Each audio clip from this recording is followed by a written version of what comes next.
The email lands. Subject line, your offer. Your heart does that little jump. You open it, your eyes scan past the pleasantries looking for one thing, the number. And there it is. You stare, you read it again, and a cold, sinking feeling hits you in the gut. It's not just low, it's insulting. Oh, that is the worst feeling. That immediate cocktail of shock and anger, and that little voice that whispers, "Is that all I'm worth?" Exactly. And in that moment of emotional whiplash, most people make a critical mistake. They respond. Today, we're talking about what to say and what not to say when they lowball you. Okay, so let's get into that moment. Why do our brains just short circuit? It's a few things. First, there's the shock response. Your fight or flight system kicks in, and for many people, the path of least resistance is to just agree, to make the discomfort go away. Though they say yes before they even think. Right. Or there's the gratitude trap. You're just so relieved to have an offer that you feel ungrateful for pushing back, like you're being difficult. That's a huge one, and it's tied to the biggest factor of all, fear. The fear that if you try to negotiate, they'll just pull the offer completely. And you have no idea if the lowball was intentional or just their starting position in a good faith negotiation. And that ambiguity is where we get stuck. So we're going to give you 5 specific word-for-word techniques to take back control calmly and professionally. First up, technique number 1, the graceful pause. The graceful pause. I like it. The rule is simple. Never, ever respond to the number in the moment. Your only job is to buy yourself time. The script is this. Thank you so much. I'm genuinely excited about this opportunity. I'd like to take a day to review everything carefully before I respond. Can we reconnect tomorrow? Does that sound hesitant, like you're not sure you want it? It's actually the opposite. An immediate yes sounds desperate. An immediate no sounds combative. But a calm request for time sounds measured, professional, strategic. It signals that you take the offer seriously. It gives you power. That makes sense. Okay, so I've paused. Now what? Now you come back with technique 2, the anchor counter. You confidently state your number, and critically, it's a specific number, not a range. Right, because if you say, "I'm looking for between 80 and 90,000, they only hear 80,000.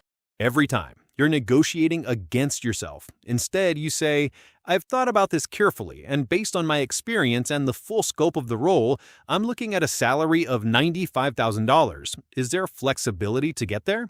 That last part, is there flexibility to get there, turns a hard demand into a collaborative question. Precisely.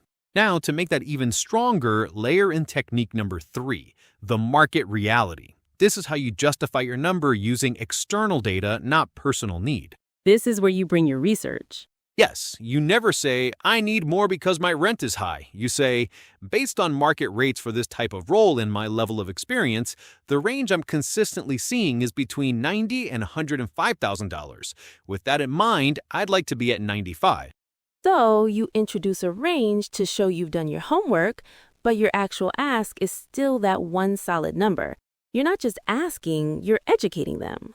Exactly. You're making a business case. And to make that even more compelling, use technique 4, the value stack. Before you say your number, remind them of the value they're getting. You're reselling yourself a little bit. You're framing the conversation. You say, I want to make sure we're aligned on the scope here. Given that I'll be handling the new client onboarding, managing the social media integration, and training the junior staff, I'd expect the compensation to reflect that full level of responsibility. You're connecting the work directly to the money, reframing yourself from a line item expense into a high value investment. That's the entire goal. Okay, last one. The simplest, but the hardest to execute. Technique 5, the strategic silence. Oh, I know this one. It's brutal. It's a law of negotiation. After a number's stated, the first person to speak loses. So the script is nothing. You state your counteroffer clearly and confidently, and then you shut up. And you just let the silence hang there. The urge to jump in and start justifying your number is overwhelming. You have to fight it. Let them fill the void. Their response will tell you everything about their actual position. Don't do their work for them. So powerful. Okay, the biggest mistakes, the don'ts. 3 huge ones. First, saying yes on the spot. out of shock, gratitude, whatever. You lose all your leverage instantly. Second, giving that range, somewhere between X and Y. They will always anchor to the bottom. And the third is the cardinal sin, making it personal. I have student loans. My rent went up. Your personal finances are irrelevant to their business decision. Your argument must always be rooted in your professional value and the market rate for that value, period. Now, what if you do all of this perfectly? You make a strong case, and they come back and say, "We'd love to, but that's genuinely not in our budget." What then? That's the moment most people cave. They hear budget and think it's over. It's not over. You say this, "I appreciate you being transparent about that. Can we look at other parts of the package? A signing bonus, an earlier performance review, or additional vacation days?" If the base salary is truly fixed, there's almost always flexibility somewhere else. So you're not walking away empty-handed, you're expanding the negotiation beyond just the number. Exactly. And if everything is genuinely off the table, at least you know you tried. You walk away with your dignity and your market rate knowledge intact, and you use that in the next conversation. So what's the one thing to remember going into your next negotiation? Their first offer is not a verdict on your worth. It's just the opening line of a conversation you get to finish.